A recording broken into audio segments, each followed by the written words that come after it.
Everyone, welcome to my channel M education. Friends, मैं आज आपको चैप्टर 6 एक्सप्लेन करूँगी। Class 10th English. चैप्टर का नेम है the making of a scientist, written by Robert W Peterson. Guys, ये जो summary है ये एक वैज्ञानिक के बारे में है जिन्होंने कि जीव रसायन शास्त्र और परमाणु रसायन शास्त्र में विशेष योगदान दिया था विज्ञान में, और ऐसा कहा जाता है कि विज्ञान में वो एक मील का पत्थर साबित हुए थे। तो चलिए फ्रेंड्स, हम अपनी समरी को स्टार्ट करते हैं। Richard H एब्राइट is one of the leading scientist. Richard एब्राइट प्रमुख वैज्ञानिकों में से एक हैं। He has contributed significantly to biochemistry and molecular biology. और उन्होंने विशेष योगदान दिया था जीव रसायन शास्त्र में और परमाणु रसायन शास्त्र में। He had been interested in science since his boyhood years. जब वो छोटे थे तभी से उनका साइंस में बहुत इंटरेस्ट था। At the age of 22 years, जब वो 22 साल के थे तो उन्होंने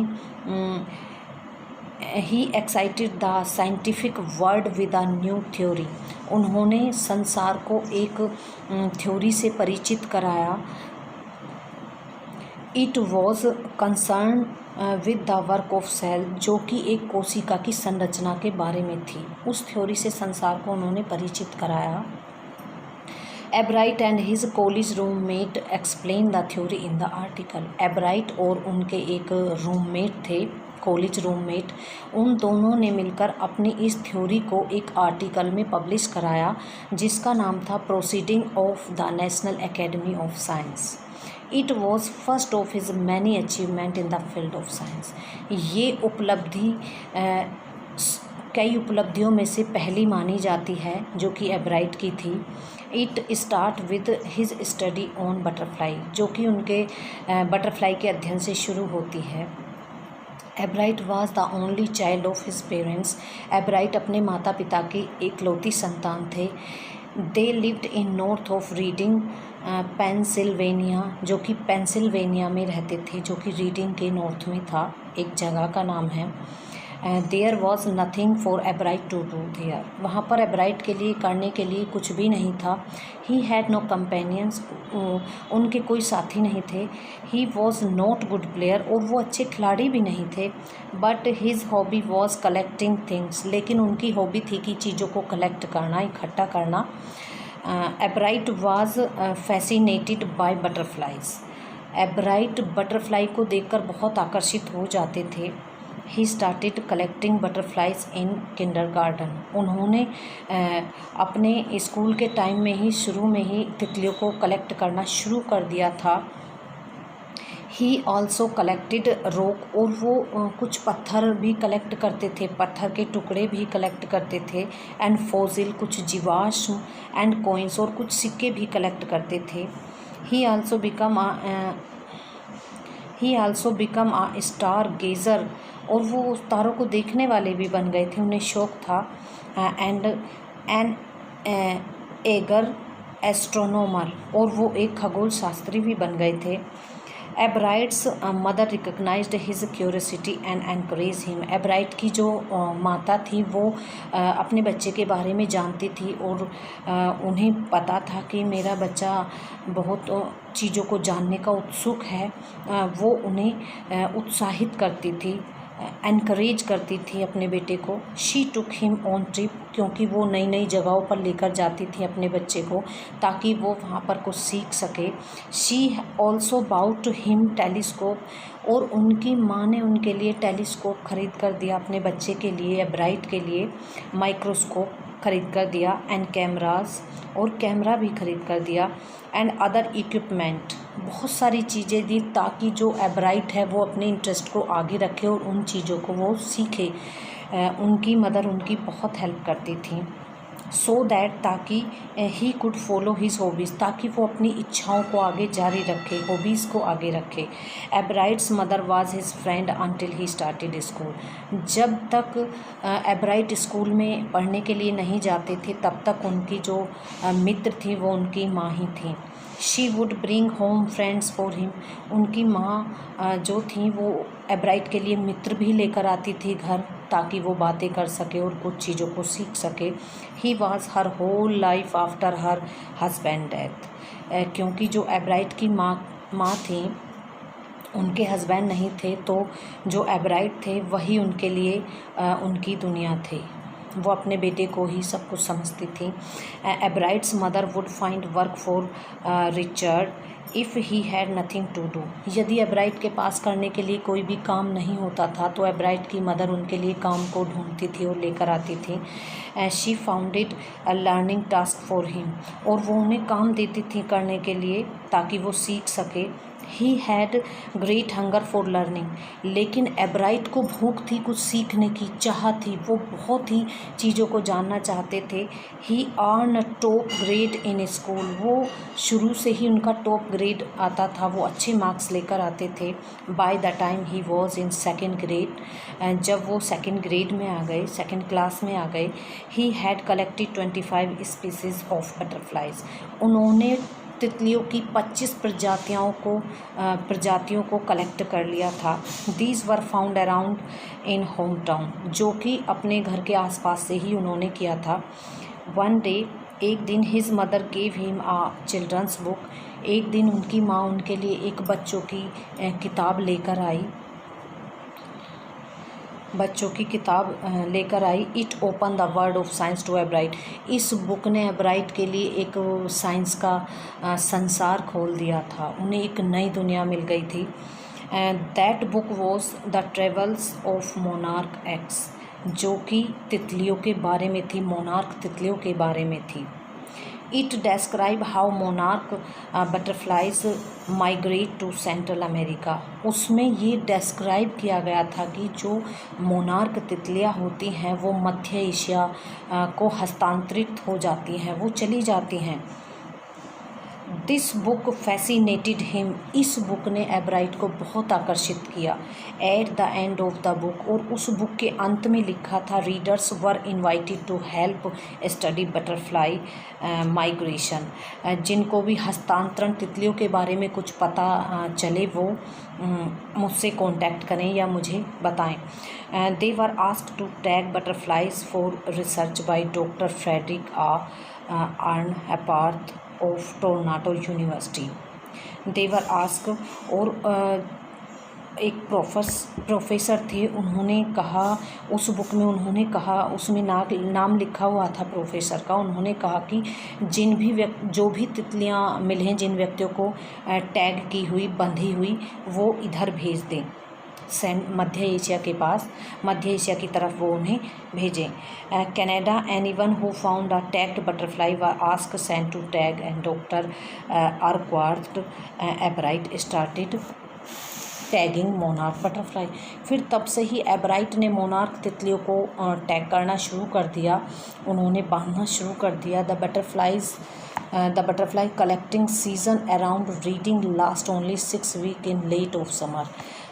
मोनार्क तितलियों को जो इकट्ठा करने का जो समय था वो लेट समर में वो ज़्यादा तितलियाँ आती थी मोनार्क।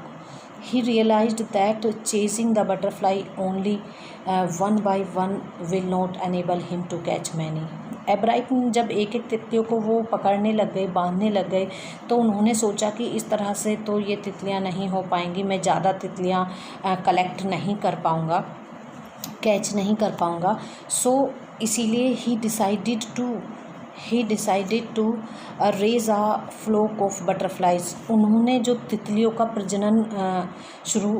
प्रजनन कराना शुरू कर दिया। He would catch a female monarch, वो एक मोनार्क फीमेल को वो कैच करते थे, एंड टेक हर एग, फिर उसके एग वो अंडे वो वहीं पे वो प्रजनन कराते थे। He would raise them in his basement from egg to caterpillar, फिर एग से वो कैटरपिलर, एंड फिर प्यूपा एंड एडल्ट बटरफ्लाई, और फिर जब तक वो तितली बटरफ्लाई में कन्वर्ट ना हो जाए तब तक वो वहाँ पर अपने पास ही उस तितली को रखते थे।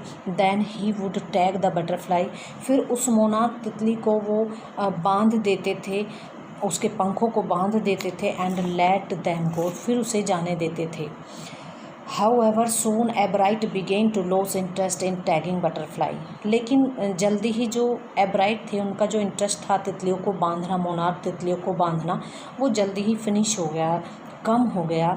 द रीज़न वाज, उसका कारण क्या था?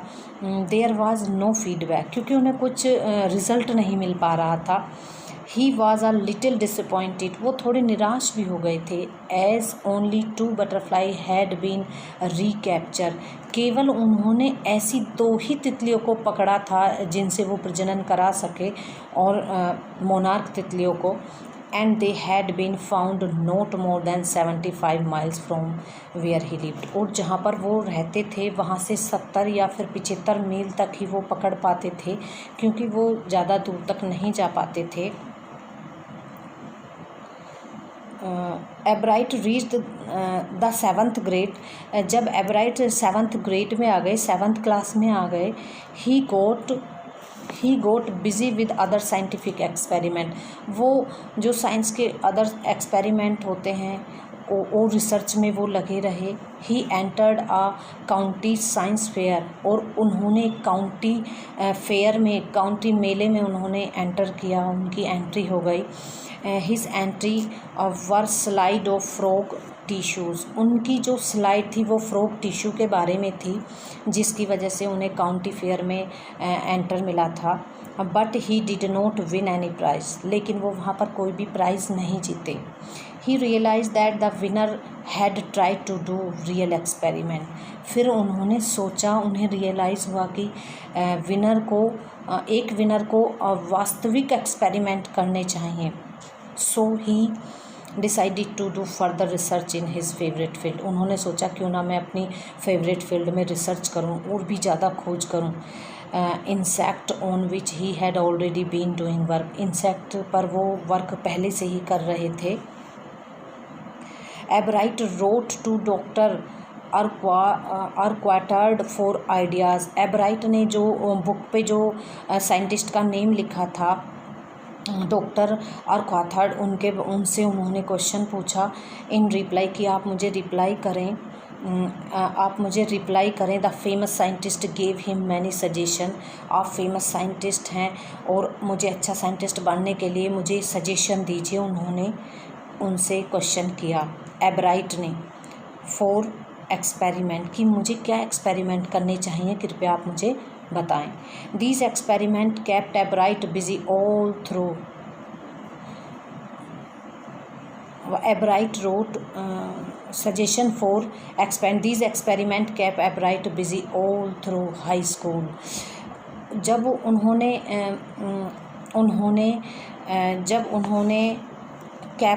डॉक्टर अर्क्वाटर्ड से आइडिया मांगे तो उन्होंने बहुत सारे आइडिया दिए उन्हें और कहा कि आप इन पर काम कर सकते हैं। तो एब्राइट ने जब तक वो 10th स्टैंडर्ड में आए तो उनमें ही वो बिजी रहे और बहुत सारे एक्सपेरिमेंट वो करते रहे। He also won many prize in the county and international science fair, और एब्राइट ने काउंटी फेयर में और बहुत सारे इंटरनेशनल लेवल पर बहुत सारे अवार्ड विन किए। For his 8th grade project, और जब वो 8th क्लास में आए, the project Ebright tried to find the cause of a viral disease that killed all monarch caterpillar. जब वो 8th स्टैंडर्ड में आए तो एब्राइट ने सोचा कि मैं क्यों ना इस पर ट्राई करूं, क्यों ना मैं इसे के कारण पाऊं कि वायरल डिजीज़ क्या होती है। मोनार्क तितलियों में ये वायरल बीमारी जो आती है जिसकी वजह से कि मोनार्क तितलियों की मृत्यु हो जाती है, क्यों ना मैं इस पर काम करूं। फिर उन्होंने इस पर कार्य किया। ही thought the disease might be carried, उन्होंने सोचा फिर ये जो डिजीज़ है ये एक बीटल के द्वारा लाई जाती है, जिसके कारण कि जो मोनार्क बटरफ्लाई होती हैं उनकी डेथ हो जाती है। बीटल गुब्रेला बोलते हैं।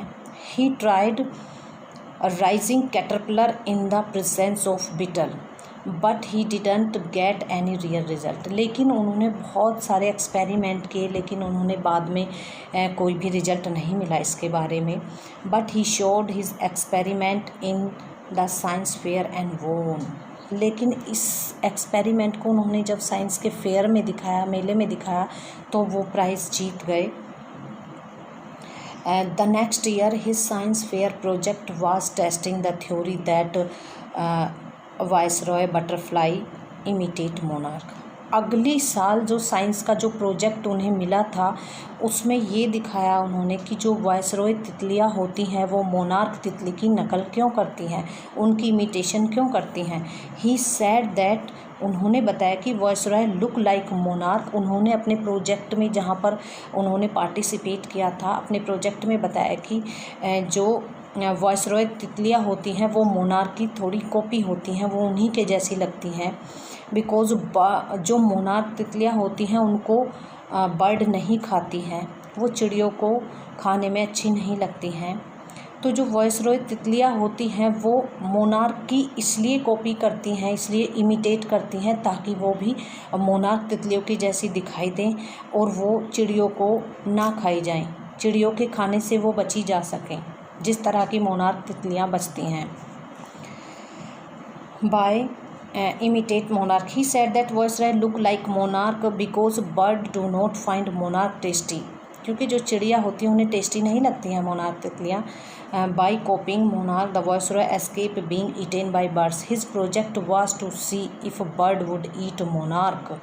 The project was placed first. इस प्रोजेक्ट ने, एब्राइट ने जब ये बताया कि जो वायसरॉय तितलियाँ होती हैं वो मोनार्क की कॉपी इसलिए करती हैं ताकि वो चिड़ियों को ना खाई जाएं, चिड़िया उन्हें ना खा सकें, वो भी मोनार्क तितलियों की तरह बच सकें, तो उन्होंने इस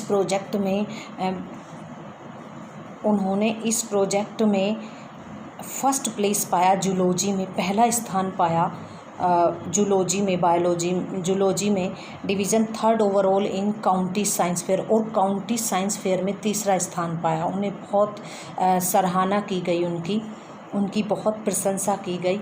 इन his second year in high school, जब वो हाई स्कूल के 2nd ईयर में थे, Ebright's research led to his discovery of unknown insect hormone.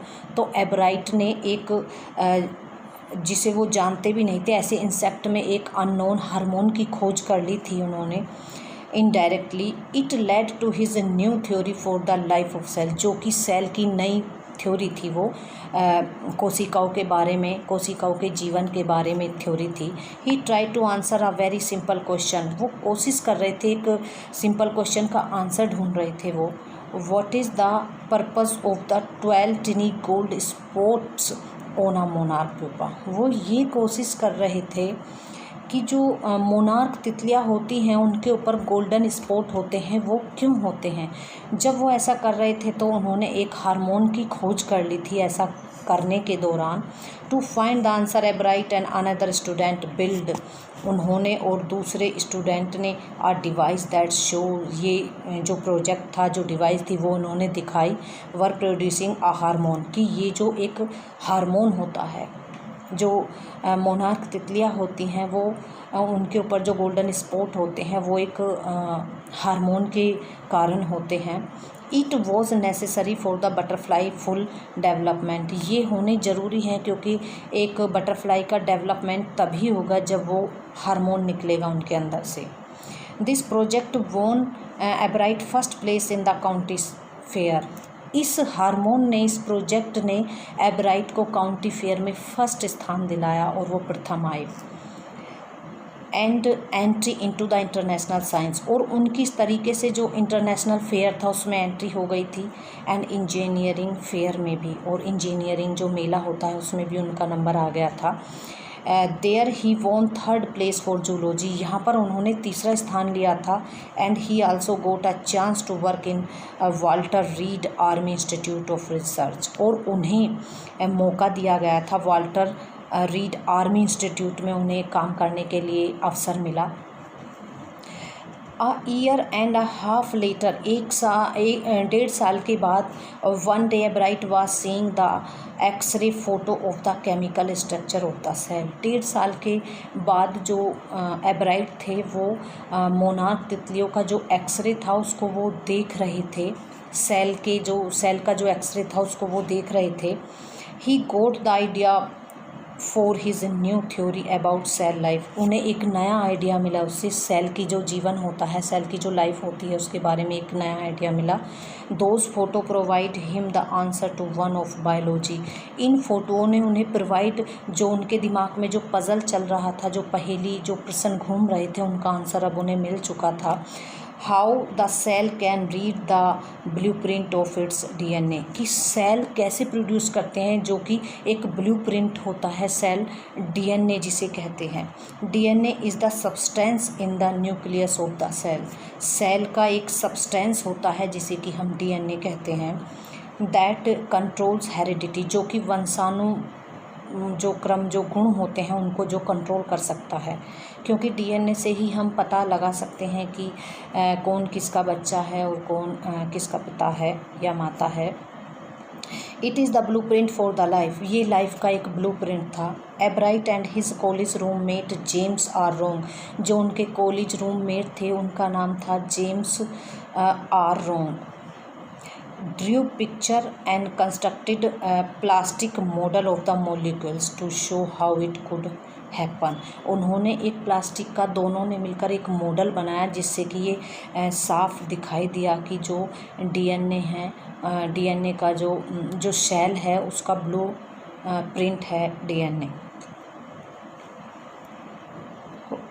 No one was surprised, कोई भी सरप्राइज नहीं था। When Richard Ebright educated from Harvard with highest honour, कोई भी सरप्राइज नहीं हुआ जब रिचर्ड एब्राइट हार्वर्ड यूनिवर्सिटी से ग्रेट ऑनर के साथ वो सक्सेस हुए, उन्हें ग्रेजुएशन किया उन्होंने। He also become a graduate student research as, वो एक खोजकर्ता भी साबित हुए, वहाँ पर उन्होंने खोज भी की और उसमें भी उन्होंने ग्रेजुएशन किया हार्वर्ड मेडिकल स्कूल से। There he began experimenting to test his theory, वहाँ पर उन्होंने बहुत सारी अपनी थ्योरीज़ को टेस्ट किया। If the theory proves correct it will be a big step, यदि उनकी ये थ्योरी प्रूव हो गई, करेक्ट हो गई, तो ये एक बड़ा कदम होगा लाइफ प्रोसेसिंग का। It might also lead to new idea for preventing some type of cancer and other thing. अगर ऐसा प्रूफ हो गया तो ये जिनको कैंसर है या फिर कैंसर से रिलेटेड जो डिजीज़ हैं उनके बारे में ये एक बहुत बड़ा वरदान साबित हो सकती हैं। Ebright has many other interest also, Ebright के बहुत सारी रुचियाँ थीं। He also become a champion debater, वो चैम्पियन डिबेटर भी थे। एंड पब्लिक स्पीकर, वो अच्छे पब्लिक स्पीकर वक्ता भी थे। And a good canoeist and all around outdoor person, और वो एक नौका चलाने वाले भी थे, वो बहुत सारी चीज़ें जानते थे। He was also an expert photographer of nature, वो नेचर के बहुत अच्छे फोटोग्राफर भी कहे जाते थे। एंड साइंटिफिक एग्जीबिशन, और साइंटिफिक एग्जीबिशन के वो फ़ोटो बहुत ही अच्छे लेते थे। एब्राइट सोशल स्टडीज़ टीचर, एब्राइट की जो सोशल स्टडी के जो टीचर थे Richard वेहर had high praised for him, उन्होंने उनकी बहुत प्रशंसा की थी एब्राइट की। एब्राइट सैड अबाउट हिज टीचर, एब्राइट ने अपने टीचर के बारे में बताया कि he open his mind to new idea, उन्होंने कहा कि मेरे अध्यापक ने मेरे जो दिमाग का दरवाज़ा था वो खोल दिया था, मुझे आइडिया दिए थे। रिचर्ड ए ने वेहर also speak highly of एब्राइट about his interest, और वेहर ने अपने स्टूडेंट के लिए, एब्राइट के लिए बहुत अच्छी बातें बोली हैं, बताया है कि उनका कितना इंटरेस्ट था। ही वॉन बिकॉज, वो इसलिए जीता क्योंकि ही वॉन्टेड टू डू, वो चाहता था बेस्ट जॉब करना, वो अपने बेस्ट से बेस्ट कार्य करता था, इसीलिए वो जीत पाया। He said that Ebright was competitive but not in a bad sense, वो एक अच्छा प्रतियोगी था ना कि बुरे सेंस में था। In the end the writer says Ebright possesses those trait, वो आगे बताते हैं कि एब्राइट में वो सारे गुण थे जो एक अच्छे वैज्ञानिक में होने चाहिए। वो अंत में कहते हैं सर्वोत्तम दिमाग था उनके साथ, सर्वोत्तम दिमाग के साथ काम शुरू करो और साथ में जिज्ञासा का प्रयोग करो, और साथ में सही बातों के लिए जीतने की इच्छा मिलाओ, तभी तुम एक अच्छे साइंटिस्ट बन सकते हो। और उन्होंने बताया कि एबराइट में ये सभी गुण विद्यमान थे, इसीलिए वो हमारे विज्ञान के क्षेत्र में एक मील का पत्थर साबित हुए। आई होप आपको ये स्टोरी समझ आई हो फ्रेंड्स। मेरी वीडियो आपको कैसी लगी आप मुझे कमेंट सेक्शन में ज़रूर बताएं और मेरी वीडियो को लाइक और शेयर करें। Thank you so much.